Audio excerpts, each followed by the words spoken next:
Good morning all of you. कैसे हैं आप सभी? आज आप सभी अच्छे होंगे। जो आज का हमारा टॉपिक है बहुत ही इंपॉर्टेंट टॉपिक है, इंडियन पॉलिटी का टॉपिक है। मोस्टली इस टॉपिक से क्वेश्चन पूछे जाते हैं। जो चुनाव आयोग है, भारतीय चुनाव आयोग या निर्वाचन आयोग, इंडियन इलेक्शन कमीशन, इसकी नियुक्ति किस प्रकार होती है, किसके द्वारा इसके सदस्यों की नियुक्ति की जाती है, कितने इसके सदस्य होते हैं, उनका कार्यकाल कितना है, इत्यादि। जो चुनाव आयोग है एक संवैधानिक निकाय है। क्यों? क्योंकि जो इसकी नियुक्ति होती है संविधान के जो आर्टिकल होते हैं उनके द्वारा इसकी नियुक्ति वगैरह होती है। और क्यों की जाती है इसकी नियुक्ति? ताकि जो चुनाव की प्रक्रिया है वो निष्पक्ष रूप से चलती रहे, इसलिए चुनाव आयोग का गठन किया गया है। तो जो चुनाव आयोग है भारत के संविधान के भाग 15 में आर्टिकल 324 से 329 तक इसके आयोग का मतलब आयोग के कार्य शक्तियां इनका प्रावधान किया गया है। और सबसे पहले 25 जनवरी 1950 को मतलब पहली बार चुनाव आयोग का गठन किया गया था। कब? 25 जनवरी 1950 को। इसीलिए जो 25 जनवरी होती है, 25 जनवरी को क्या होता है, मतदाता दिवस के रूप में मनाया जाता है। मतदाता दिवस होता है 25 जनवरी। तो जीके का ये क्वेश्चन भी बनता है। सबसे पहले जो 1950 से 15 अक्टूबर 1989 तक यह जो चुनाव आयोग था क्या था, एक सदस्यीय चुनाव आयोग होता था। कहने का मतलब है कि चुनाव आयोग में एक ही सदस्य होता था। कब तक? 1989 तक, 1950 से 1989 तक। उसके बाद क्या हुआ, 1989 में 61 जो अमेंडमेंट हुआ, कॉन्स्टिट्यूशनल अमेंडमेंट हुआ, इसमें क्या हुआ था, जो मतदान की एज थी वो क्या है 21 वर्ष से कम करके कितनी कर दी थी, 18 कर दी थी, 18 कर दी थी। तो इससे क्या हुआ, 18 होगी तो मतदाताओं की संख्या बढ़ी और इससे क्या था, जो आयोग का चुनाव आयोग के कार्यों में भी वृद्धि हुई। इसीलिए चुनाव आयोग था जो बहुसदस्यीय बना दिया गया था। मतलब क्या था, 1989 में चुनाव आयोग बहुसदस्यीय बना दिया गया था। इसमें 3 सदस्य होते थे, एक मुख्य चुनाव आयुक्त और 2 अन्य चुनाव आयुक्तों को नियुक्त किया जाता था राष्ट्रपति के द्वारा।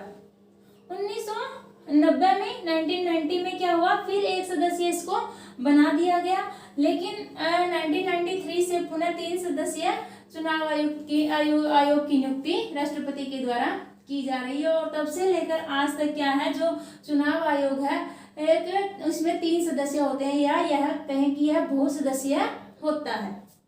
ऐसा आपको यहाँ तक समझ में आया होगा कि कब इसकी सबसे पहले कब इसका गठन किया गया, इसमें कितने सदस्य होते थे और किस आर्टिकल के तहत संविधान के किस भाग में इसका वर्णन किया गया है। अब है इसकी जो नियुक्ति होती है, इसकी नियुक्ति किसके द्वारा की जाती है, जो मुख्य चुनाव आयुक्त और अन्य चुनाव आयुक्त हैं उनकी नियुक्ति राष्ट्रपति के द्वारा की जाती है। किसके द्वारा की जाती है, राष्ट्रपति के द्वारा की जाती है। अब है इनका कार्यकाल क्या होता है, 6 वर्ष या 65 वर्ष। किसका? जो मुख्य चुनाव आयुक्त होता है उसका कार्यकाल होता है 6 वर्ष या उसकी जो वो 65 वर्ष का हो तब तक। और जो अन्य चुनाव आयुक्त होते हैं उनका कार्यकाल होता है 6 वर्ष या 62 वर्ष तक, जब तक उनकी एज 62 वर्ष हो जाए या उससे पहले वो 6 वर्ष का कार्यकाल पूरा कर ले तब तक। उसके बाद है इसका वेतन कितना मिलता है, सर्वोच्च न्यायालय के जो न्यायाधीश होते हैं उनके समान इनको वेतन दिया जाता है। और उनका वेतन कितना होता है, 2,50,000 रुपए इनको मासिक वेतन मिलता है। उससे पहले हम ये देखेंगे कि जो चुनाव आयोग होता है, जो राष्ट्रीय चुनाव आयोग होता है और राज्यों के भी अपने अपने चुनाव आयोग होते हैं। जो केंद्रीय चुनाव आयोग है या भारतीय चुनाव आयोग है वो किसके चुनाव करवाता है, ये ध्यान रखने वाली बात है। किस किसके चुनाव करवाते हैं ये, लोकसभा, राज्यसभा, राष्ट्रपति, उपराष्ट्रपति और विधानसभा। इनके जो चुनाव होते हैं वो चुनाव किसके द्वारा करवाए जाते हैं, जो चुनाव आयोग होता है उसके द्वारा करवाए जाते हैं। और जो पंचायतों के चुनाव होते हैं, नगर निगम, जिला परिषद, पंचायत समिति, इनके जो चुनाव करवाए जाते हैं वो किसके द्वारा करवाए जाते हैं? जो राज्य चुनाव आयोग होता है उसके द्वारा संपन्न करवाए जाते हैं। और यह क्या है? एक संवैधानिक और अर्ध न्यायिक संस्था इसको हम कह सकते हैं। संवैधानिक क्यों है? क्योंकि इसकी जो गठन है संविधान के अकॉर्डिंग किया गया है। और अर्ध न्यायिक क्यों कहा जाता है? क्योंकि जो भी चुनाव से संबंधित जो भी मामले होते हैं उनका समाधान किसके द्वारा किया जाता है? वो न्यायालय में न जाकर चुनाव आयोग के द्वारा ही, चुनाव आयोग के द्वारा नियुक्त इसी संस्था के द्वारा ही उनका क्या है? समाधान किया जाता है। उसके बाद है इसकी कार्य तथा शक्तियां। कार्य तथा शक्तियां क्या है? मतदाता सूचियां तैयार करना, चुनाव आयोग का कार्य है मतदाता सूचियां तैयार करना। राजनीतिक दलों को क्या करना? मान्यता प्रदान करना कि कौन से राजनीतिक दल राष्ट्रीय स्तर के हैं, कौन से राज्य स्तर के, उनको मान्यता प्रदान करना चुनाव आयोग का कार्य है।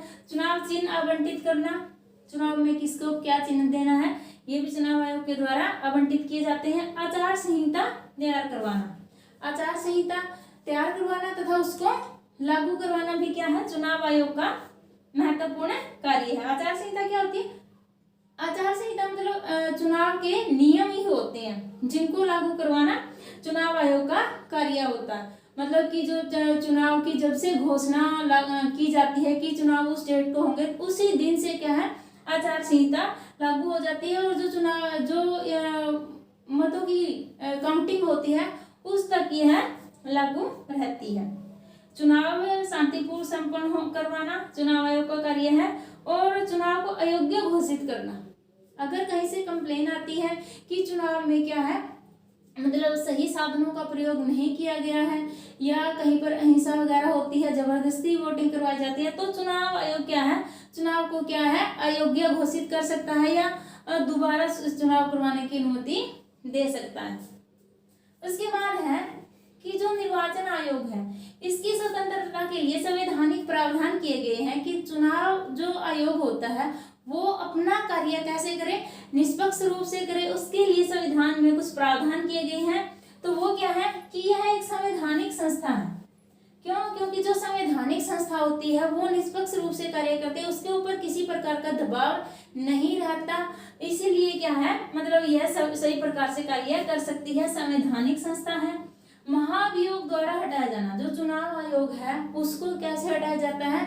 जैसे सर्वोच्च न्यायालय के न्यायाधीशों को हटाया जाता है महाभियोग के द्वारा, उसी प्रकार इनको हटाया जाता है। राष्ट्रपति के द्वारा इनकी नियुक्ति होती है और जो इनकी सेवा शर्तें होती हैं उनमें अलाभकारी परिवर्तन नहीं होता। मतलब जो इनके वेतन भत्ते होते हैं उनमें किसी प्रकार का परिवर्तन नहीं होता इनकी सेवा के दौरान। तो ये थे इसके मतलब कि इनको स्वतंत्रता प्रदान की गई है। अब तक जो 23 हैं, अब तक कितने 23 चुनाव आयोगों की नियुक्ति की जा चुकी है। अब जो 23वें चुनाव आयोग हैं वो कौन है? मुख्य चुनाव आयोग है सुनील अरोड़ा। ये इंपॉर्टेंट है। जो मुख्य चुनाव आयोग है कौन है? सुनील अरोड़ा है। और जो दो अन्य चुनाव आयुक्त हैं वो कौन है? सुशील चंद्रा तथा राजीव कुमार, ये दोनों हैं। तो 3 हैं अब फिलहाल, एक मुख्य चुनाव आयुक्त है और 2 अन्य चुनाव आयुक्त हैं। और जो सबसे पहले थे, ये भी इम्पोर्टेंट हो जाता है क्वेश्चन कि जो सबसे पहले चुनाव आयुक्त कौन थे भारत के? तो वो कौन थे? 1950 में बने थे सुकुमार सेन। भारत के पहले चुनाव आयुक्त थे या भारत के पहले निर्वाचन आयुक्त कौन थे? सुकुमार सेन थे। तो ये था चुनाव आयोग के बारे में। आशा आपको वीडियो पसंद आया होगा। अगर वीडियो पसंद आए तो प्लीज वीडियो को लाइक करें, शेयर करें तथा चैनल को सब्सक्राइब करें। धन्यवाद।